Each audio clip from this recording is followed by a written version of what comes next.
Hello दोस्तों, आप सबका स्वागत है आपके अपने चैनल लर्न गुरु आशीष में।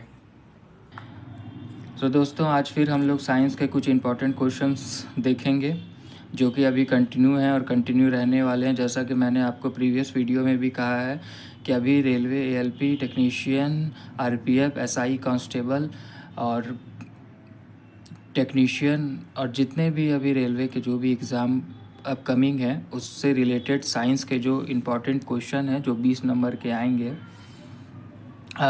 20 क्वेश्चन। वो हम लोग करवाने वाले हैं प्रीवियस ईयर भी, और जो कि इम्पोर्टेंट क्वेश्चन है, जो ऐसे क्वेश्चन जो कि आने के चांसेस है वो भी। ठीक है, तो आप लोग बने रहिए हमारे चैनल में। और हाँ गाइस, जो कोई भी न्यू है, फर्स्ट टाइम वीडियो देख रहे हैं, वो हमारे चैनल को सब्सक्राइब कर लें। और जो पुराने भी ऐसे हैं, क्योंकि बहुत ऐसे माहिर हैं, बहुत ऐसे भी लोग हैं जो कि चुपचाप से वीडियो देख लिए और निकल लिए। तो ऐसा नहीं, अगर आपको कंटिन्यूअस देखना है तो बस चैनल को सब्सक्राइब कर लीजिए। सब्सक्राइब करने से आपके वॉलेट से कोई पैसा नहीं कटने वाला है, फ्री ऑफ कंटेंट है, इतना तो आप लोगों को मालूम होना ही चाहिए और होगा ही। तो सब्सक्राइब कर लीजिए। सब्सक्राइब करने में कोई टैक्स नहीं कटता है आपका, ना कोई आपके अकाउंट से कोई बैलेंस डिडक्ट होता है। सब्सक्राइब कर लीजिए चैनल को, और अगर वीडियो अच्छा लगता है तो आप बेल आइकन लाइक ज़रूर करिए। ठीक है, और अगर हमारा वीडियो आपको अच्छा लगता है तो आप एक लाइक ज़रूर करिए। और अगर कोई सुझाव देना चाहते हैं, या कोई साउंड में प्रॉब्लम है, कोई क्वेश्चन में दिक्कत है या प्रॉब्लम है, कहीं कोई इशू है, कोई भी पर्टिकुलर टॉपिक पे या कोई क्वेश्चन पे आप चाहते हैं कि उसका वीडियो आए, तो आप कमेंट करके बता सकते हैं। ठीक है दोस्तों, और प्रीवियस में भी काफ़ी वीडियोस अपलोडेड हैं, तो आप चैनल पे इंटर करिए और जा कर के देखिए, काफ़ी वीडियोस हैं। करंट अफेयर्स के वीडियोस हैं, कंप्यूटर टॉपिक से रिलेटेड वीडियो हैं, जीके से, जीएस से वीडियो हैं, और साइंस के तो अभी कंटिन्यू चल ही रहे हैं। गाइस, करंट अफेयर का भी आता है इसमें सारा वीडियो आपको। जनवरी 2024 से फरवरी, मार्च, अप्रैल, ये सब का कोई वीडियो अप टू डेट मिल जाएगा। ठीक है, सो ऐसे ही वीडियोस देखने के लिए do like and subscribe to our channel learn Guru Ashish. So let's begin, start करते हैं अपने आज के पहले क्वेश्चन से। तो पहला क्वेश्चन है number 1, tertiary consumer makeup which tropic level in the food chain. Tertiary consumer makeup the which tropic level in the food chain.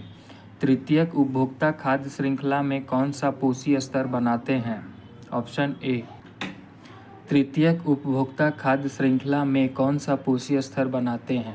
Option A first, option B second, option C fourth, या option D third. तो आइए diagram से समझते हैं। देखिए, एक तो सबसे नीचे हो जाता है सॉइल डिकम्पोज़र, जो मिट्टी है और जो डिकम्पोज़र है वो। ठीक है, उसके ऊपर आते हैं तो आ जाता है फर्स्ट लेवल पे फोटोसिंथेसिस प्रोसेस होता है, और ये प्राइमरी प्रोड्यूसर होते हैं। ठीक है, सेकंड लेवल पे आ जाता है हर्बीवोरस, ये भी प्राइमरी कंज्यूमर हो गए। ठीक है, थर्ड लेवल पे आ जाता है कार्निवोरस, सेकेंडरी कंज्यूमर, ओमनीवोरस भी। ठीक है, कहते हैं। उसके बाद फोर्थ पे आ जाता है टॉप कार्निवोरस और टर्शरी कंज्यूमर। ठीक है, तो याद रखिएगा, टर्शरी कंज्यूमर और टॉप कार्निवोरस ये आते हैं आपके फोर्थ ट्रॉपिक लेवल में। कौन से? Fourth trophic level. ठीक है, तो डायग्राम से आप समझ गए। सबसे नीचे क्या हुआ? सॉइल डिकम्पोज़र हुआ। फर्स्ट ट्रॉपिक लेवल पे क्या आया? फोटोसिंथेसिस और primary producer. Second trophic level पे क्या आया? हर्बीवोरस और primary consumers. Third trophic level पे क्या आया? कार्निवोरस और सेकेंडरी कंज्यूमर, ओमनीवोरस भी। और फोर्थ पे क्या आया? टॉप कार्निवोरस और टर्शियरी कंज्यूमर। ठीक है, चलिए। So the right answer of question number 1 will be option number C, fourth. Tertiary consumer make up the fourth trophic level in the food chain. तो चलिए मूव करते हैं। Let's move into our next question, that is question number 2। Leaves of the nettle plant secrete which acid which causes a painful sting on touching. बिछुआ पौधों की पत्तियां, fill in the blank, खाली स्थान, एसिड स्रावित करती है जिसे छूने पर दर्दनाक चुभन होती है। Option A acetic, option B oxalic, option C ascorbic, और option D methanoic.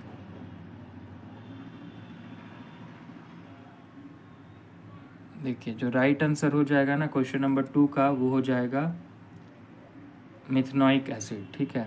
Leaves of the Nuttall plant secret methanoic acid which causes a painful sting on touching. बिछुआ पौधों की पत्तियां मिथेनोइक एसिड स्रावित करती है जिसे छूने पर दर्दनाक चुभन होती है, ठीक है। अब चलिए बढ़ते हैं अपने अगले क्वेश्चन की तरफ। क्वेश्चन नंबर 3,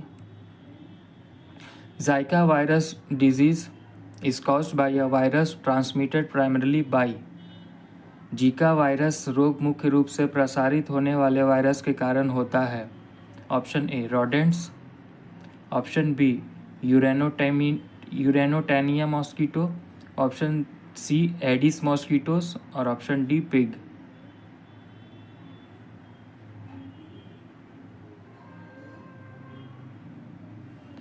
अब बताइए इसका सही जवाब क्या हो जाएगा। तो इसका जो राइट आंसर होगा ना, वो हो जाएगा आपका option number C Aedes mosquito. Zika virus disease is caused by a virus transmitted primarily by Aedes mosquito. Zika virus रोग मुख्य रूप से प्रसारित होने वाले एडिस मॉस्किटो के कारण होता है। चलिए बढ़ते हैं अपने अगले क्वेश्चन की तरफ। ये कुछ जाइका वायरस डिजीज़ के रिगार्डिंग लिखा हुआ है, पढ़ लीजिएगा, या चलिए मैं बता ही देता हूँ पढ़ के। Zika virus disease virus transmission, ठीक है। मॉस्किटो बाइट से ये जाइका वायरस ट्रांसमिट होगा, ब्लड ट्रांसफ्यूज़न से होगा, मदर से चाइल्ड को होगा और सेक्सुअल कॉन्टैक्ट से होगा। मॉस्किटो बाइट्स में देख लीजिए क्या है। Zika virus is transmitted to people through the bite of an infected Aedes species mosquito. These are the same mosquito that spread dengue and chikungunya viruses, ठीक है।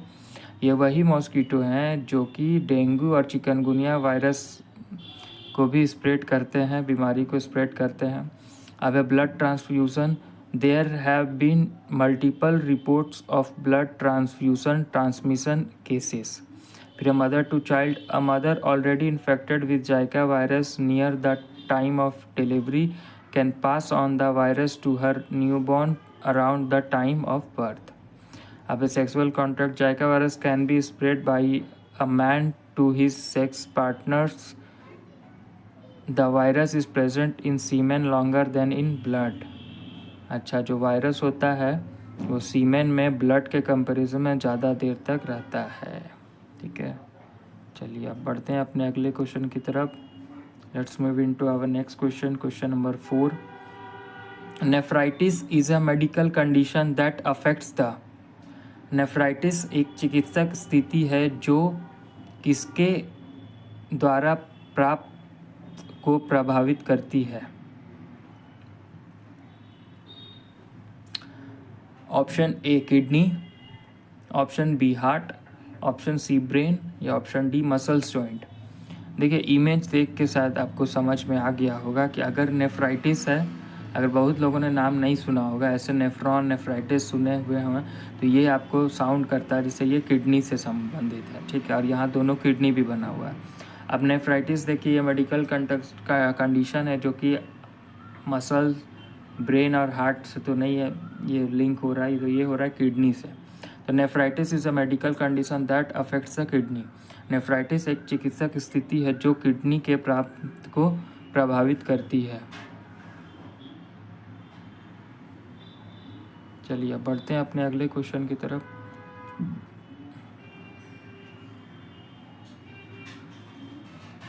Question number 5. A glucometer is generally used as a monitor by DAS patient. Glucometer का उपयोग आमतौर पर खाली स्थान रोगी द्वारा मॉनिटर के रूप में किया जाता है। Option A hypoglycaemic, option B obstetric, option C neurological या option D hepatitis B.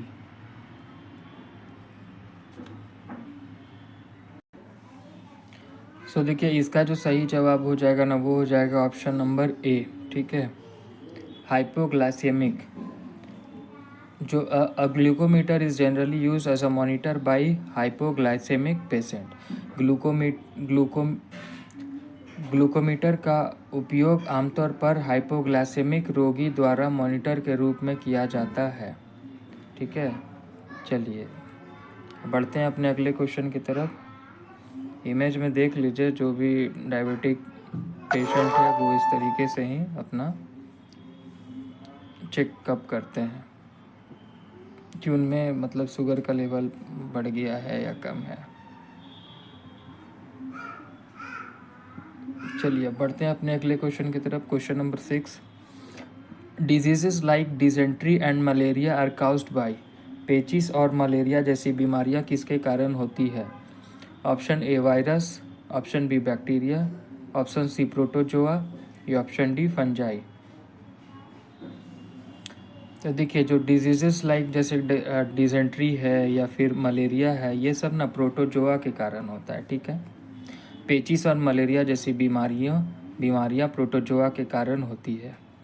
Symptoms of bacillary dysentery: diarrhoea containing blood और mucus, nausea and vomiting, high fever, painful abdominal stomach cramps. अब symptoms क्या है amoebic dysentery का? तो diarrhoea है, high fever है।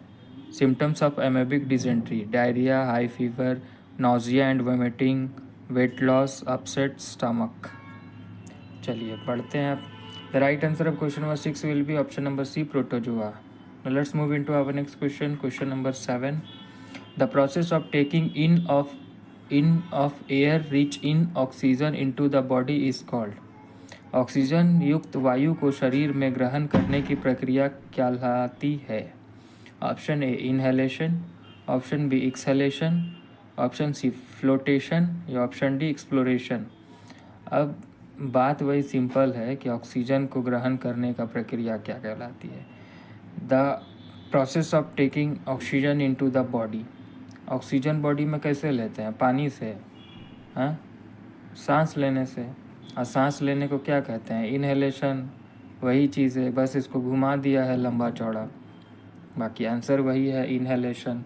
The process of taking in of air rich in oxygen into the body is called inhalation. Oxygen युक्त वायु को शरीर में ग्रहण करने की प्रक्रिया इनहेलेशन कहलाती है। अब इनहेलेशन एक्सहेलेशन पता है ना? ब्रेथिंग में, ब्रेथिंग इन जो सांस लिए तो इनहेलेशन, ब्रेथिंग आउट सांस छोड़े तो एक्सहेलेशन। ठीक है, चलिए बढ़ते हैं अपने अगले क्वेश्चन की तरफ। Question number 8, human nails are made up of. मानव नाखून किससे बने होते हैं? Option A pigment, option B keratin, option C elastin या ऑप्शन डी एल्ब्यूमिन। इसका जो सही जवाब हो जाएगा वो हो जाएगा option number B, keratin. Human का जो नेल होता है ना, वो केराटिन का बना हुआ होता है। Human nails are made up of keratin. मानव नाखून केराटिन से बने होते हैं। चलिए बढ़ते हैं अपने अगले क्वेश्चन की तरफ। Question number 9, respiration is which type of process. श्वसन किस प्रकार की प्रक्रिया है? Option A exothermic process, option B endothermic process, option C both या option D none of this. सब बताइए, इसमें एक्सोथर्मिक होगा कि एंडोथर्मिक होगा, या दोनों होगा या कोई नहीं होगा? देखिए, जब भी सांस लेना वाला जो होता है ना, रिस्पिरेशन जो होता है, उसमें एनर्जी क्या होता है? क्या होता है? सो देखिए, जहाँ भी एनर्जी का लिब्रेशन होता है और टेम्परेचर इंक्रीज होता है ना, वैसा जिस भी प्रोसेस में होगा उस सबको एक्सोथर्मिक प्रोसेस बोलेंगे। ठीक है, तो श्वसन जब लेते हैं, ठीक है, सांस जो लेते हैं, देखिए फूड खाते हैं तो उसमें भी खाना का ब्रेकडाउन होता है।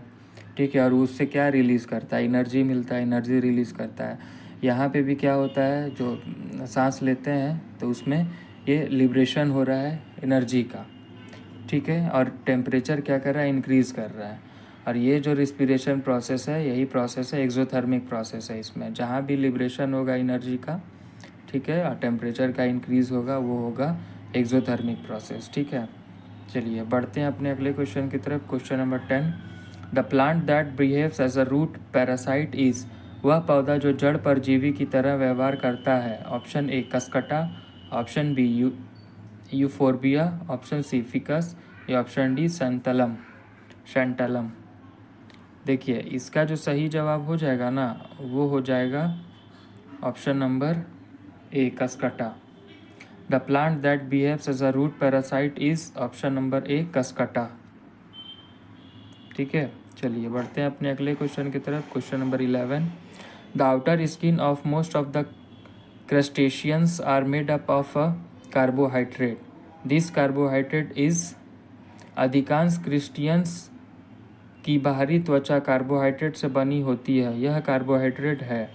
Option A cellulose, option B galactose, option C chitin या ऑप्शन डी स्टार्च। देखिए, ये जो क्रस्टेशियंस का जो कार्बोहाइड्रेट से बनी होती है ना, ये कार्बोहाइड्रेट है चिटिन। ठीक है, the outer skin of most of the crustaceans are made up of a carbohydrate, this carbohydrate is chitin. अधिकांश क्रिस्टियंस की बाहरी त्वचा कार्बोहाइड्रेट से बनी होती है, यह कार्बोहाइड्रेट चिटिन है। चलिए अब बढ़ते हैं अपने अगले क्वेश्चन की तरफ। Question number 12, which micro organisms are used in milk curdling.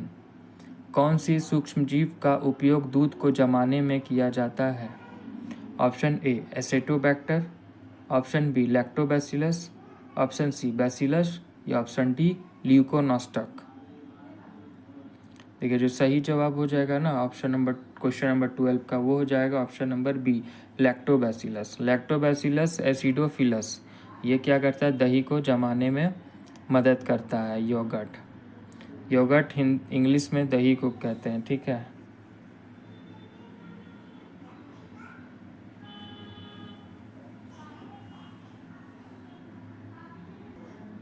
चलिए बढ़ते हैं अपने अगले क्वेश्चन की तरफ। Question number 13, nematocyst are present in. Nematocyst किस में मौजूद होते हैं। Option A starfish, option B Ascaris, option C centipede या ऑप्शन डी सी एनीमोन।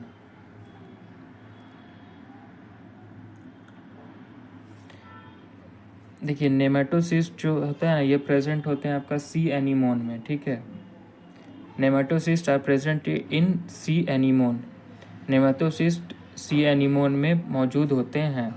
यहाँ पे आप देख सकते हैं नेमाटोसिस्ट का डायग्राम बना हुआ है। ऊपर वाला पार्ट है उसको नेमाटोसिस्ट कैप्सूल बोला गया है, उसके नीचे जस्ट बिलो ओपर्क्यूलम है, उसके जस्ट बिलो स्टाइलेट है बर्ब, फिर नीचे स्पाइन्स होता है इसका, फिर बेस ऑफ ट्यूब है, फिर नीचे ट्यूब है। चलिए अब बढ़ते हैं अपने अगले क्वेश्चन की तरफ। Question number 14, an ear drum is absent इन।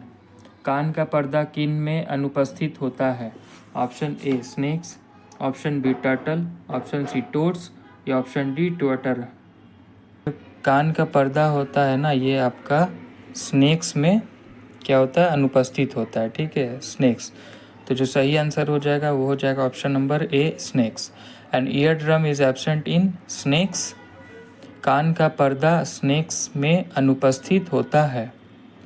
और ये देखिए यहाँ पे आपके लिए देख लीजिए, जो ये सब इनर ईयर है, मतलब ये कान के अंदर होते हैं। और आउटर ईयर में क्या दिख रहा है, बस आपका ईयर कैनाल। उसके बाद इधर अंदर देखिए, ये ईयर ड्रम है, मैलियस है, इनकस है, स्टेपीज है, ये सब मिडिल ईयर में आते हैं। ठीक है, उसके जस्ट ऊपर आते हैं एस्टेशियन ट्यूब। और ये जो इनर ईयर के पार्ट हैं, कॉकलियर है और सेमी सर्कुलर कैनाल्स है। फिर उसके और इधर अंदर में है वेस्टिबुलर नर्व, फेशियल नर्व और ऑडिटरी नर्व। स्टेपिस याद है ना, ये कान छोटी हड्डी, जो कहते हैं कि कान की सबसे छोटी हड्डी कान की होती है, स्टेपिस वही है। चलिए अब बढ़ते हैं अपने अगले क्वेश्चन की तरफ। Question number 15, the largest invertebrate is a. सबसे बड़ा अकशेरुकी प्राणी है। Option A sponge, option B mollusca, option C arthropod और ऑप्शन डी इकेनोडर्म। इमेज में देख लीजिए, जो सबसे लार्जेस्ट इन्वर्टिब्रेट है ना, वो यही है। अब इसमें ये किसके अंडर आ रहा है, किस क्लासिफिकेशन के अंडर आ रहा है, यही आपको बताना है। इसमें डायरेक्ट इसका नेम नहीं दिया है, ये आता है आपका मोलस्का की कैटेगरी में। ठीक है, अब इसका नाम क्या है बताइए। अब बताना है आपको कि इसका नाम क्या है। तो देखिए, इसका जो नाम होता है ना, वो होता है द जायंट स्क्विड। ठीक है, देखिए द जायंट स्क्विड। ठीक है, याद रखिएगा। ये जो द लार्जेस्ट इनवर्टिब्रेट है ये क्या है, द जायंट स्क्विड है, और ये किसके अंडर आता है, किस क्लासिफिकेशन के अंदर, तो ये आता है मोलस्का के अंदर। चलिए अब बढ़ते हैं अपने अगले क्वेश्चन की तरफ, जो कि है question number 16। What is a sponge, sponge क्या है? ए फंगस, बी एनिमल, सी प्लांट, या डी फॉसिल्स। तो देखिए स्पंज जो है ये आपका एक एनिमल है, ठीक है, sponge is a animal, so the right answer will be option number 16। चलिए अब बढ़ते हैं अपने अगले क्वेश्चन की तरफ, question number 17। The example of hermaphrodite animal in which cross fertilisation occurs is. उभयलिंगी जानवर का उदाहरण जिसमें क्रॉस निषेचन होता है। Option A hydra, option B ascaris, option C earthworm, या ऑप्शन डी सिल्कवर्म। तो देखिए इसका जो सही जवाब हो जाएगा ना, वो हो जाएगा आपका ऑप्शन नंबर कौन सा, option number C earthworm. Earthworm जो है वो हर्मेफ्रोडाइट एनिमल का एग्जाम्पल है जिसमें कि क्रॉस फर्टिलाइजेशन होता है, ठीक है, और इसी को ये बाइसेक्सुअल जो है ये आपका बाइसेक्सुअल एनिमल कहा जाता है। कौन सा, अर्थवर्म। तो जो सही जवाब हो जाएगा क्वेश्चन नंबर 17 का, वो हो जाएगा ऑप्शन सी अर्थवर्म। चलिए अब बढ़ते हैं अपने अगले क्वेश्चन की तरफ, जो कि है question number 18। Which of the following pairs has open type of circulatory system. निम्नलिखित में से किस जोड़े में खुले प्रकार का परिसंचरण तंत्र है। Option A earthworm and leech, option B man and whale, option C cockroach and silverfish, option D tadpole and fish. ये क्वेश्चन मैंने पहले भी आप लोगों को कराया था, आप हमारे चैनल पे जितने भी वीडियोस अपलोडेड हैं उसमें आप जाके देख सकते हैं। देखिए उसमें मैंने बताया था कि इसका जो कॉकरोच है उसमें उनका ओपन सर्कुलेटरी सिस्टम होता है। सो जो सही जवाब हो जाएगा क्वेश्चन नंबर 18 का, वो हो जाएगा option number C cockroach and silverfish. देखिए यहाँ पे आपको इमेज में दिखाया गया है कि एक क्लोज सर्कुलेटरी सिस्टम कैसा होता है और ओपन सर्कुलेटरी सिस्टम कैसा होता है। तो ये आप इसको देख करके अच्छे से समझ जाइए। कॉकरोच में देखिए ओपन सर्कुलेटरी सिस्टम है, और इधर ये देखिए इसका एक क्लोज सर्कुलेटरी सिस्टम है, ठीक है। तो ओपन में क्या है, खुला है, और इसमें देखिए ऊपर से एक कवर्ड किया हुआ है, ठीक है। तो यही है open circulatory system and close circulatory system. और ओपन सर्कुलेटरी सिस्टम किस में होता है, तो कॉकरोच एंड सिल्वर फिश, ठीक है, तो याद रखिएगा। तो जो राइट आंसर हो जाएगा क्वेश्चन नंबर 18 का, वो हो जाएगा option number C cockroach and silverfish has open type of circulatory system. निम्नलिखित में से कॉकरोच एंड सिल्वर फिश जोड़े में खुले प्रकार का परिसंचरण तंत्र है, ठीक है।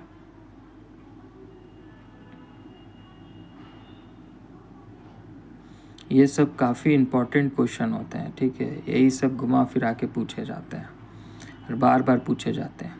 चलिए अब बढ़ते हैं अपने अगले क्वेश्चन की तरफ, question number 19। The locomotory organ of amoeba is. Amoeba का लोकोमोटरी अंग है। Option A pseudopodia, option B parapodia, option C flagella, या ऑप्शन डी सीलिया। तो देखिए जो लोकोमोटरी ऑर्गन है अमीबा का, वो हो जाएगा आपका ऑप्शन नंबर ए स्यूडोपोडिया, ठीक है। अमीबा का लोकोमोटरी अंग है स्यूडोपोडिया, ठीक है।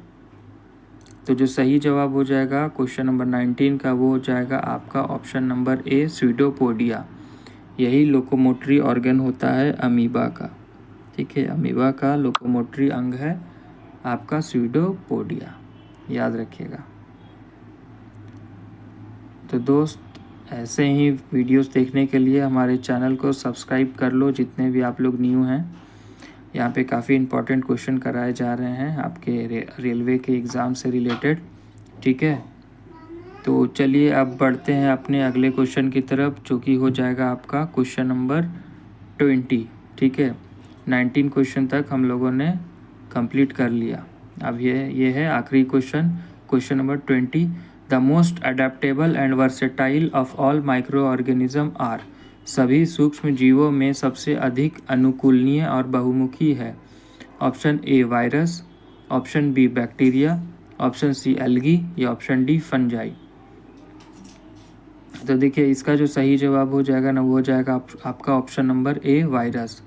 The most adaptable and versatile of all micro organism are virus. सभी सूक्ष्म जीवों में सबसे अधिक अनुकूलनीय और बहुमुखी है वायरस। ठीक है, so the right answer of question number 20 will be option number A, virus.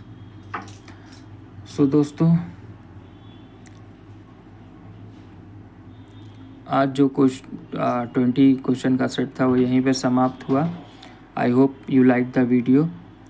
So guys, ऐसे ही updated current affairs in previous year question related to railway exam, science, GK, GS के महत्वपूर्ण सेशन क्वेश्चन देखने के लिए हमारे channel learn grow आशीष को subscribe कर लें। ठीक है, और जो भी न्यू हैं वो आप चैनल पे जाइए, विज़िट करिए, एक टूर लीजिए चैनल का। उसमें देखिए काफ़ी सारे वीडियोस अपलोडेड हैं। ठीक है, आप उसको देख लीजिए, आपका रिवीजन भी हो जाएगा। और ऐसे ही वीडियोस देखने के लिए बने रहिए हमारे चैनल लर्न ग्रो आशीष पे। यहाँ पे काफ़ी इंपॉर्टेंट और आपके एग्ज़ाम पॉइंट ऑफ व्यू से रिलेटेड क्वेश्चन कराए जाते हैं। सो मिस मत करिए, क्योंकि अगर आप सब्सक्राइब कर लेंगे तो जो भी न्यू वीडियोस अपडेट होगा वो आपको तुरंत नोटिफिकेशन की तरफ से चला जाएगा। और नोटिफिकेशन कब आएगा? जब आप इस चैनल को सब्सक्राइब करिएगा और बेल आइकन दबाइएगा।